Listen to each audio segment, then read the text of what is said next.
Hey, it's Patrick Global Truth Bomb riffing on my favorite number, Thursday, July 13th, 2023 at 10:40 a.m. my time. So here's the straight skinny, my friends. The entire system is lying to us, and it has been for some time. And what's the whole system? Well, the system of power, those that have control, those that get things done. And what are those? Well, typically giant corporations, for one, those who have an outsized influence in our government, our politics, our financial institutions, and ultimately the monetary policy versus fiscal policy. And then I'm going to have to invert one of those pieces of the puzzle because it's actually the financial system that's in complete control of everything. Okay, so set aside what you think is happening in the moment and what you're reacting to, and take a look at the big picture, particularly as it relates to the last 20 years. We've known forever that we're on a death spiral to a climate side that's going to destroy anybody who has a college education and everybody who doesn't. That's the point. The climate change doesn't cherry pick Republicans and their financiers in the fossil fuel industry and everybody who are climate deniers, for special frying under the heat domes that exist in a way that doesn't impact all of us. So what we are is what we're all fighting for is control of the USS Titanic in a way that hopefully we'll be able to, sorry, and mix metaphors and maybe not the exact right analogy, but from crashing into the obvious iceberg that's going to completely destroy us all, except for those, of course, who've got a first class ticket on the lifeboats, right? I mean, this is the same analogy that happens over and over and over.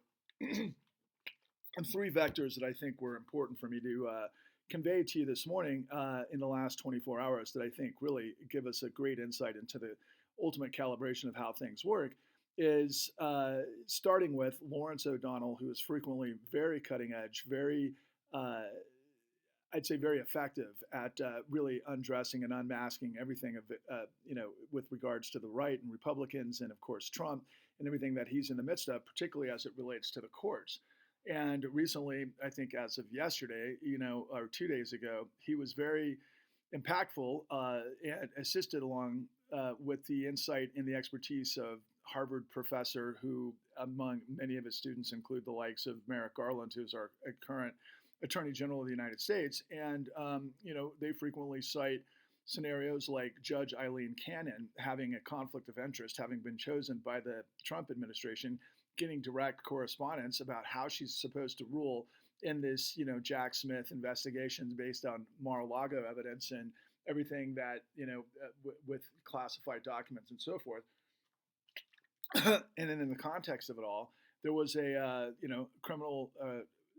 criminal fraud exception that was brought up by the DOJ like 6 weeks ago, and that what that means is that attorneys can lie, and it is pretty evident that the attorneys for Donald Trump are lying. In addition to sending messages to a judge about how she's going to rule in the case. Now, ultimately, what's insightful about that is, yeah, that's a possibility. It sounds crazy, but lo and behold, as it turns out, given the information I continue to try to reveal to you, is that that's not the exception. That's the rule, particularly in Florida.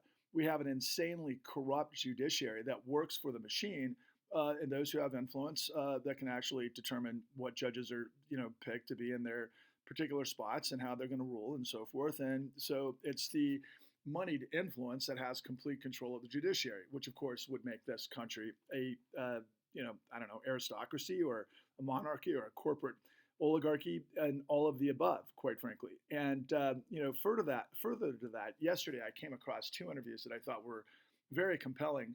And if you want to understand how the world works, you ought to try to spend some time to discern what they're saying in context to the information that we're providing to the public for free with our mega series, The Con, that you can find at www.thecon.tv, that lays out exactly how the system works and ultimately what we the people have to overcome. And we the people need to overwhelm and meet and confront and challenge everything that's created, and including what is MAGA, which is a literal lobotomized zombie fascist movement that is celebrating a criminal. And he has been legitimized recently on this latest part of the tour by state troopers that are literally, in my opinion, aiding and abetting a insurrectionist, not just an insurrectionist, the head honcho, as presumed by the January 6th committee, as the guy who actually initiated the coup, even though I know that's bullshit. He's just a wag the dog, read the teleprompter, play his role kind of guy. And there's a lot more forces behind the scenes that are actually making all this happen, which is where the government should be, targeting its conspiracy. But of course, they're taking the low hanging fruit in Trump, which is convenient to the system that I'm trying to reveal to you. So, in addition to what I just told you about Lawrence O'Donnell and Lawrence Tribe as it relates to Judge Cannon, yesterday I came across two really compelling interviews that you have to watch. The first was a gentleman who I interviewed recently with William Black, a gentleman who's a world-renowned economist who I love, who I think is profoundly powerful. And even though I'm not a Marxist, not remotely communist, but I think he, as a truth sayer, reveals exactly how the system works. And ultimately, what he's saying is that the financial system has created its own coup d'état, and in its own right is a tyrannical, monarchical, you fill in your favorite historical amalgamation from something like the pharaohs, through the Roman Empire, and all of those have elements of what our current system of power, led by financialization of the United States, that operates with what he refers to as the FIRE sector, which stands for financial, insurance, and real estate. But it's ultimately real estate assets and stocks that have complete control. And if you understand that, then you are closer to understanding what we show you in the con, which is control fraud, which is how CEOs use perverse incentives based on modern executive compensation to create Gresham's dynamic that ultimately creates this system of criminology, which is racketeering.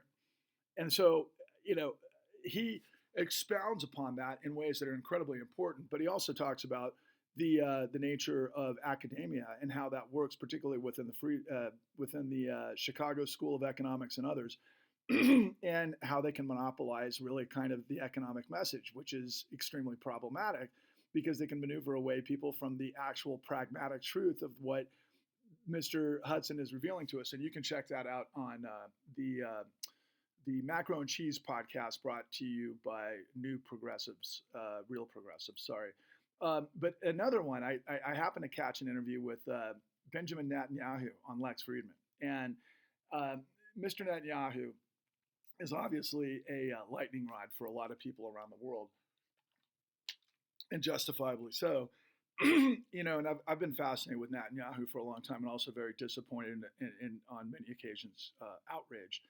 But ultimately, Netanyahu reveals, in terms of this verbalization of an ideology, a very rational approach to democracy, and what he referred to as 19th century democracy, and how it works within the context of certain things. But Lex Friedman, the interviewer, who is I think, PhD physicist, and I think he was, had a lot of support from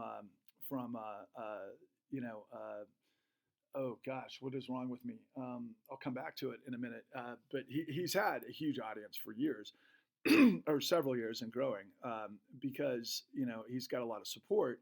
And ultimately, though, he's a young guy, and he asks a lot of questions, but he has no idea about sort of the last 30, 40 years of actual details in terms of what's happened, because he's young and he's not experienced, and he doesn't understand certain things, so he can't actually read between the lines and understand what Netanyahu is telling him. But I'll tell you, what Netanyahu revealed to me is terrifying, but it's very much exactly what I anticipated, because Israel, yes, is presumably a democracy, and the only democracy surrounded by a sea of theocracy. But it really isn't. It's not. And it hasn't been for about the last 20 years. A lot of that has been influenced because of Sheldon Adelson and billionaires and right-wing settlers and all of these types of things that have undergirded, because it's a very complex situation. It's horrific in so many ways, between the Israelis and the Palestinians, and what was a two-state solution, and then an intifada, and terrorism, and Hamas, and all sorts of other things, and then the Israeli Defense Force, and then their interaction and quite frankly their military policy and the IDF and all of these other things. And it's a giant unfortunate mess. But the bottom line is that it's funded, and there's mechanisms, and there's a lot of reason why there's investment in Israel, because Israel has incredible brain power, especially as it relates to technology.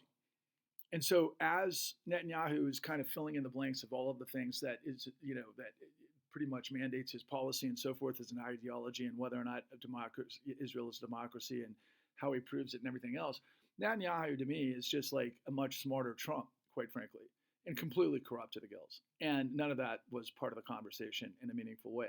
So what you got to understand is that within the context of what I laid out when I was talking about, what Hudson was revealing to us, but what we've learned from William K. Black, and that we show you in the con, is it is modern executive compensation drives control fraud that uses Gresham's dynamic to basically create fraud enterprises that I've revealed to you are backstopped by the full faith and credit of the United States, which unfortunately is tied to the petrodollar and things that are evolving from there, which, the world might be in a complete conundrum in the next 10 years and be just the opposite of what we're in the midst of. I've been paying attention to a lot of Janet Yellen in China and reading more and more about China's role and what could potentially be going on with the BRICS countries and everything else.